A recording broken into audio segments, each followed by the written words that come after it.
एक गांव में रोशनलाल नाम के जमींदार रहते थे। रोशनलाल स्वभाव से जितने अच्छे और दयालु इंसान थे, उनका बेटा राजा स्वभाव से घमंडी और गुस्से वाला था। गांव में पानी की बहुत समस्या थी, इसी कारण गांव वाले अक्सर दुखी रहते थे। सेठ जी, आप ही कुछ कीजिए, गांव में पानी की बहुत किल्लत है। हम लोगों को पीने के लिए भी पानी नहीं मिल पा रहा। अगर कुछ दिन ऐसे ही रहा तो हम पानी के बिना ही मर जाएंगे। नहीं नहीं, आप लोग चिंता मत करो। जब तक बारिश नहीं हो जाती तब तक तुम लोग चाहो तो हमारे तालाब और कुएं से पानी पी सकते हो। तभी वहाँ राजा आ जाता है और गुस्से में बोलता है, पिताजी, ये आप क्या कर रहे हैं? इन भिखारियों को अपने तालाब और कुएं में पानी पीने देंगे? मैं ऐसा नहीं होने दूंगा। आप ऐसे मत बोलो। रवि की बात सुनकर राजा को गुस्सा आ जाता है। भिखारी कहीं के, जेब में 2 रुपए है नहीं और हम अमीर लोगों से बात करता है। चल उठ यहाँ से, किसी को कोई पानी नहीं मिलेगा, समझे? राजा को गुस्से में देख सारे गांव वाले डर जाते हैं और वहाँ से चले जाते हैं। बेटा राजा, तुम्हें इन लोगों से ऐसे बात नहीं करनी चाहिए। आप भी ना पिताजी, ये गरीब लोग पाँव की जूती बनाकर रखने के लायक हैं। उसी रात रवि को बहुत तेज प्यास लगती है। पिताजी, बहुत तेज प्यास लग रही है। मैं रोशनलाल जी के तालाब से पानी लेने जा रहा हूँ। आसपास कहीं भी पानी नहीं मिला। रवि की बात सुनकर भोलाराम डर जाता है और रवि को रोकते हुए बोलते हैं, नहीं नहीं बेटा, वहाँ मत जाओ। वो राजा बहुत ही खतरनाक आदमी है। वो कुछ भी कर सकता है। पिताजी, कुछ खतरनाक नहीं है। मैं अभी गया और अभी आया। ऐसा कहकर रवि मटका उठाता है और पानी लेने के लिए तालाब की ओर चला जाता है और पहुंचकर पानी भरने लगता है। जैसे ही वो पानी भरकर वहाँ से निकलता है, राजा वहाँ जाता है। उसके साथ उसके कुछ साथी भी होते हैं। मुझे पता था कानून मंत्री तू जरूर आएगा। बहुत बकवास कर रहा था तू मेरे बूढ़े बाप के सामने। अभी मजा चखाता हूँ। ऐसा कहकर राजा रवि को जोर से धक्का देता है। रवि नीचे गिर जाता है और सारा पानी नीचे बह जाता है। ये क्या किया राजा भैया? सारा पानी नीचे गिरकर बर्बाद हो गया।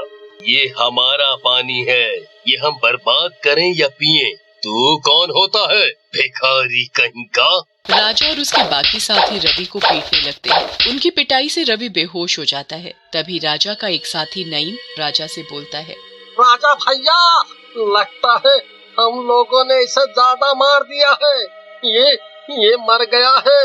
हमें यहाँ से चल लेना चाहिए, नहीं तो गांव वाले हमें नहीं छोड़ेंगे। नईम की बात सुनकर राजा हंसने लगता है और बोलता है, अरे नईम, क्यों डर रहा है? इस पूरे गांव में किसी की इतनी हिम्मत नहीं कि मेरे खिलाफ कुछ बोले। तुम डरो मत। फिर राजा और उसके साथी रवि की लाश को वहीं छोड़कर चले जाते हैं। उधर रवि को देर होती देख भोलाराम को चिंता होने लगती है और वो अपनी पत्नी बिमला से बोलता है, अरे बिमला, रवि को तो बहुत देर हो गई। अब तक तो इसे आ जाना चाहिए था। मैं देख कर आऊं, पता नहीं कहाँ रह गया।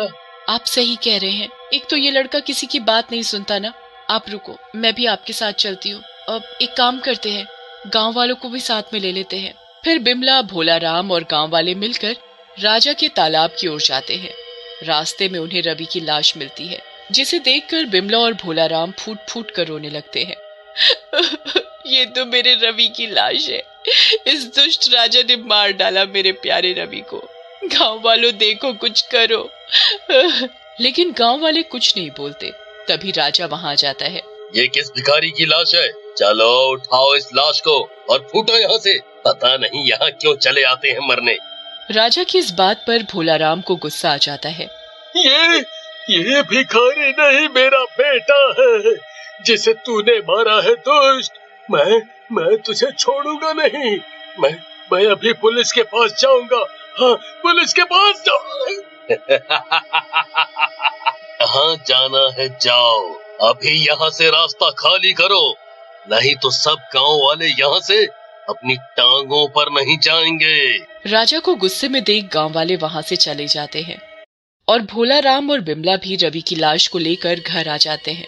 घर पहुंचने पर गांव वाले भोला राम से बोलते हैं, अरे क्या जरूरत थी भैया रवि को उस राजा से पंगा लेने की, खुद तो मर गया और हमें भी फंसा गया। गांव वालों की बात सुनकर भोला राम चुप हो जाता है।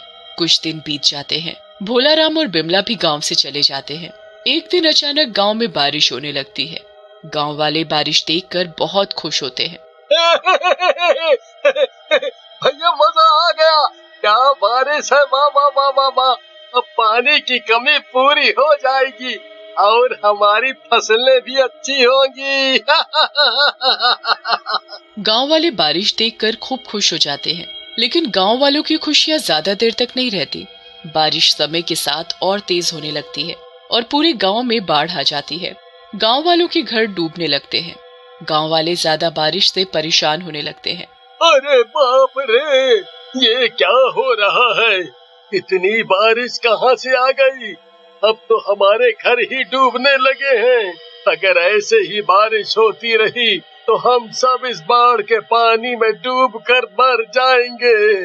तभी एक घर बाढ़ के पानी की वजह से टूट जाता है और उसमें एक छोटा बच्चा फंस जाता है। बच्चे की माँ जोर जोर से रोने और चिल्लाने लगती है, अरे अरे कोई बचाओ मेरे बच्चे को, वो डूब जाएगा, कोई तो बचाओ, वो आगे बहा जा रहा है। लेकिन डर के मारे कोई गांव वाला आगे नहीं बढ़ता। तभी वहां भोला राम आ जाता है और वो बच्चे को बाढ़ में से निकाल लेता है और उसकी माँ के हाथों में देकर वहां से अपने बंद पड़े घर में वापस चला जाता है। ये भयंकर बारिश कई दिनों तक होती रहती है। कई गांव वालों के घर इस बारिश में टूट जाते हैं। गांव में चारों तरफ सिर्फ पानी ही पानी हो जाता है। परेशान होकर गांव वाले रोशनलाल के पास जाते हैं और बोलते हैं, सेठ जी, आप कुछ कीजिए, हम सब लोगों के घर बर्बाद हो गए हैं, कई अपने इस बाढ़ के पानी में खो गए, कुछ कीजिए नहीं तो हम सब लोग मर जाएंगे। फिर रोशनलाल अपने पुरोहित को बुलाते हैं और उनसे पूछते हैं, पुरोहित जी, आप कुछ बताइए इस बारे में, ये क्या परेशानी आ गई है गांव वालों के सामने, इतनी बारिश तो अपने गांव में कभी नहीं हुई। रोशनलाल के कहने पर पुरोहित जी ध्यान लगाते हैं और बोलते हैं, ये सब कुछ भोला राम का किया धरा है, मैं इससे ज्यादा आपको कुछ नहीं बता सकता। आप लोग इस समस्या के समाधान के लिए भोला राम के पास ही जाओ। अच्छा, तो ये सब तंत्र मंत्र का मामला है, मैं आज ही जाकर उस भोला राम को ठीक करता हूँ, लगता है अपने बेटे की मौत को भूल गया है। ऐसा कहकर राजा वहाँ से चला जाता है। उधर गांव वाले भी भोला राम के पास पहुँच जाते हैं और भोला राम से बोलते हैं, भोला भैया, हमें माफ कर दो, हमने आपका साथ नहीं दिया, माफ कर दो हमें और ये बारिश भी बंद करवा दो, कई बेगुनाह लोग मारे जा चुके हैं इस बारिश में, बंद करा दे भैया, बंद करा दे, नहीं रुकेगी ये बारिश, ये किसी के रोकने से नहीं रुकेगी, सब मरोगे, तुम सब इस बाढ़ में सब मरोगे। तब बुढ़े, ये सब तेरा किया धरा है, आज नहीं छोड़ूंगा तुझे, बहुत परेशान किया है तूने। एकता में शक्ति, मारो भाई लोग, सब मारो। राजा और उसके आदमी गांव वालों की तरफ बढ़ते हैं, लेकिन तभी वहां एक आत्मा आ जाती है। वो देखने में बहुत भयानक लग रही होती है, उसकी आंखें लाल होती हैं। वो राजा और उसके आदमियों को एक एक कर मार डालती है। तभी एक बच्चा आता है और रोते हुए भोला राम को बोलता है, भोला चाचा, ये बारिश बंद करवा दो, मेरे माँ बाप दोनों इस बारिश में मर गए हैं, अगर ये बारिश होती रही तो कई और बच्चे अनाथ हो जाएंगे। बच्चे की बात सुनकर भोला राम बैठ जाता है और ध्यान लगा लेता है। उसके ध्यान लगाते ही बारिश बंद होने लगती है और वो आत्मा भी गायब हो जाती है। वो आत्मा और कोई नहीं बल्कि भोला राम का बेटा रवि ही होता है।